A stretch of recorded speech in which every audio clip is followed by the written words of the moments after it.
One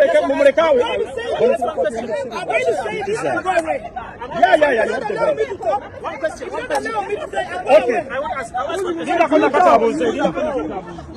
This is our boss.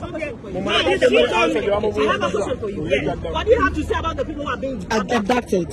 Yesterday, they abducted Ashley. What do you have to say about that? You know what? The problem is that you abduct yourselves.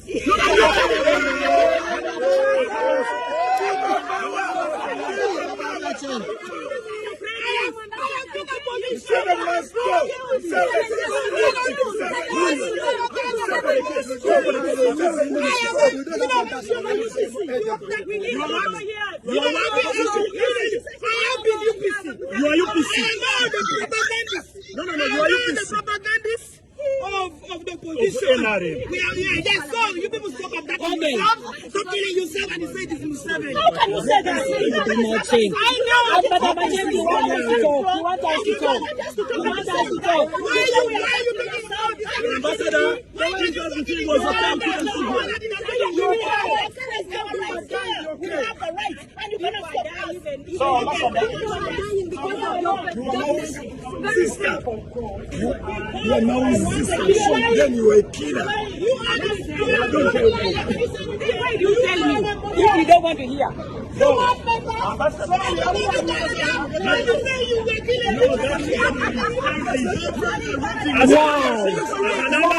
That reasoning is a champion. When you look at it, we are inferior to you. When you talk, when you say that we are these people looking for, you know how I'm here. Madam Ambassador, do you know how I'm here? No, Madam Ambassador, do you know how I'm here? Do you know how I'm here to Canada?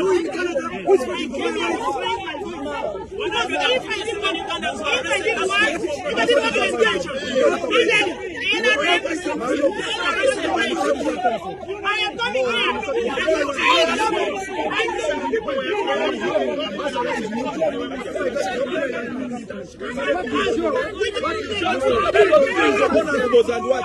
don't want to know.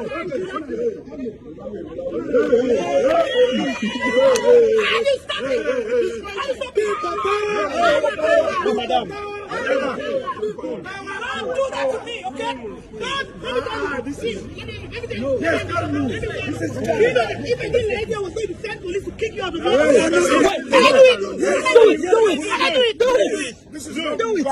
Do it. We also have permission. We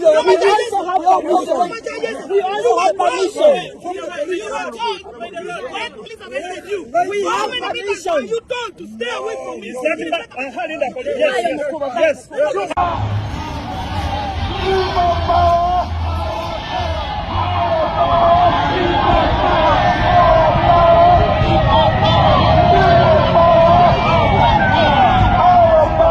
People power.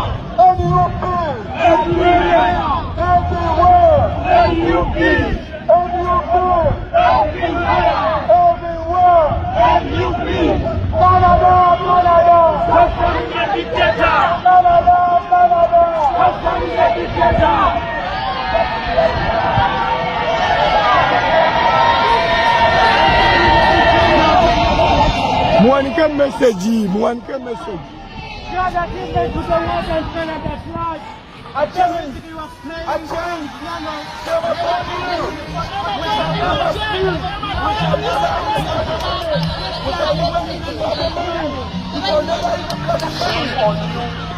Canada, no, I have a right in Canada like you people. And if I come to protest, I should be allowed to protest. No. If I'm allowed, I'm not protesting. If I'm allowed to actually stand up for what I believe in. I believe that Museveni's government is doing a great thing in Uganda. I believe that. That is my belief. Yes, I am. He is doing. So that is why I am allowed. Asoke malokubira ku mukyalo ono namwe mumwewulireko. Omanyi abantu mwe abakozesa struggle okunoonya empapula. Okuyitira awo mufuna obutuuze. Mugenda ne mulowoozesa abantu. Nti obe Canada mu Europe teriyo bantu baagala government ya Museveni. Bwe mweyita people power. N'abe n'alemu nabo bantu. Baba utulizo ninze ndabye ne bini atasobola wadde okuwandiika proposal naye ali mu ntalo za luzungu. Kati bini yali omulalu Pastor Bugingo yakujja kasanda nakugobako emizimu nakutwala makage emizimu bwe gyakuddamu n'omwogerera akana n'akataano wamaliriza ogenze bweru gavumenti ogibanja ati gwatalina wadde ebbaluwa y'omugigi. Mami alabika ali bize naye abantu b'e Canada mukimanye bulungi nti Prime Minister ne UN twagiwandiikira era empapula zitambula okubazza wano mu kulinda eng'ambaga. Mukimanyi nti process terimba era abamu kumwe batandise obasa moninga mukimanyi bulungi. However batuteekako akakwakuliza okujja ebintu bino mu mawulire okujja ebintu bino ku mikutu ne mukimanyi nti the struggle continues. Olutalo lwaffe gye luli wakati waffe nammwe era bagenda kubatikka. Naye kinkoze bulungi nti mwe bennyini abaagadde okulabisa ne mwerabisa. Ekisooka omukazi ababuuzizza Museveni mu mwagaza ki ng'abamu kummwe toyinza nakwennyonnyolako introduction. Nti gavumenti ne bwe yandikyuse nga ya Bobi Wine eriko toyina office gy'osobola kulaninga. Omukazi ababuuzizza nti ddala ebizibu ebiri e Uganda wano tebiriiwo mukakasa. Lwaki temukozesa ekituufu nti munoonya mpapula ne muleka kuttattanya musajja? Mwali mubaddeko ddi bannabyabufuzi? Era activism yammwe etandika munoonya mpapula. Kye kibeesibya ku bisiyaga. E Uganda ani kummwe gwe baali bakutta okwegadanga musajja munne. Kibini ne kisinika agannyo naye bakubaawo nabadde nkyupika eŋŋuumi. Ate bwe tutyo bwe tugenda okukola. Buli lwe munajjanga ku situiti nga n'abeena mu bajja. Be mujja okukakasa. Nabye bini Pastor Bugingo gwe yagobako emizimu naye ng'ali wali ayasaamiridde. Munoonye basajja mufumbirwe basajja bannammwe mufune empapula naye muve ku Museveni temuyina kye mumubanja. Wamma mami nkwagala nnyo ddamu onkubire ku ssimu tunyumyemu ate nyongera okukuwaana abo bansobolera. Atamanyi luzungu ataasoma weevuma ki gavumenti. Toyina wadde ebbaluwa y'omugigi naawe owoza Museveni mastigo.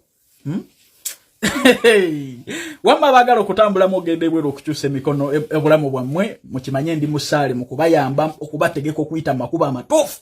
Staff Ever Uganda Limited ye company yokka yakasasibwa gavumenti okutwala abantu ebwetu. Sente z'oteekamu nga vizo giweeweeseeko ng'ogikutteko. Oli mwana wa buwaloba wa buleezi gwe banoonyeko ku noti 7 nya noti 67 26 ojja kuba bafuna butereevu kasente okateekamu nga vizo ogirabyeko. Beetaaga bawala na balenzi genda mu kukola mawanga nga Kuwait, mawanga nga Qatar, mawanga nga Dubai, mawanga nga Abu Dhabi, mawanga nga Saudi. Kirina milioni 1.5 bano bawaita ne bawaitress kola ku mahoteli milioni 2 bakusuza bakuliisa bakujjanjaba era nga togendera mu Staff Ever Uganda Limited. Mama banoonyezeeko ddala ne kwene namba eri noti 7 butereevu mujja kuba butoola. Naye oba President Museveni akimanyi nti ku bantu be yalagidde okusengula mu ntobazi kuliko abatakyalina kiddako munga abakyala n'abaami abali waggulu w'emyaka 5 ng'obulamu bwe n'obudde bwe bwonna abumaze investingawo ne maweegenda okusaanyaawo. Mukimanyi nti abantu baffe bali mu kwetuga bali mu committing suicide. Abakyala myaka 6 yakwata 10 n'asuula mu kirobo azimbe wali obuzigo obunaamulabirira. Omugambo otya nti addemu atandika obulamu gy'atamanyi. President Museveni taata nsaba oseetule mu ku mutima gwo odduukirira abantu ne mabeesengula mu ntobazi. Tukkiriza ffenna nti baakikola lwa butamanya era baamenya mateeka. Ne bano bannayuganda ate abawagizi bo. President Museveni tulina abantu baffe mu ntobazi tukusaba busabi. Fenga abantu abakuwagidde ebbanga President Museveni onjagala nnyo video zange bangamba oziraba nnyo naye ntuusa mulanga ogw'abakyala n'abaami abawangaalira mu ntobazi ng'ebbanga lyabwe ery'obulamu bwabwe byonna babumaze bainvestinga mu ntobazi. Kituufu baakola ensobi naye batandikire wa. Omukyalo w'emyaka 6, myaka 5, myaka 4 yasuulanga 10 okulaba ku ekyo kyazimbye mu ntobazi. Ogamba otya nti omumenyawo nga tolina ky'omuwadde kubaako gy'alaga atandikire wa. Abantu bali mu kufa pressure, abantu bali mu kufa agalwadde, abantu bali mu kwesuula mu mmotoka lwa bulamu bwabwe kusaanawo bwatunula mu future alabanzikiza. President nsaba oseetule ku mutima gwo, nsaba osembeze mmeeme ey'ekisa eri bannayuganda bano abasinga obungi bawagizi bo ku ddembe lye waleeta n'abantu wekwekolerera mwe baayita okuzimba obuyumba obwo ne mulimu ab'emyaka egigenderedde ng'ennyumba ye ebadde omubeezaawo bw'ogimenyawo talina bw'atandika bulamu. Taata sembeza emmeeme eyo n'ekisaakyo abantu bano obadduukirire ng'omuzadde babeeko n'akatono ke bagenda nako okutandika obulamu gye balaga. Naye si birungi abantu baffe. President Museveni tukuwagidde ebbanga, naye abantu baffe bali bubi, abantu bagenda kufaaga lwadde, abantu bali mu kwetuga, abantu bali mu committing suicide lwa kusaanyaawo maanyi gaabwe. So message eno mugintambulize. President w'eggwanga lino mumanyi wa kisa ajja kutuyamba abantu bano abawe entandikwa bagende batandika obulamu. Baakola nsobi bakkiriza jjajja waffe, naye abantu abasinga abakyala abakulu n'abaami abakadde abamu balina abaana baabwe tebalina we batandika bulamu. Abastaffe ba Uganda Limited bannange ebigambo bino mpulira n'ennyike ku mutima kuba abantu bantuukirira, abaganda baffe bali mu ntobazi so batunuulira n'obasaasira.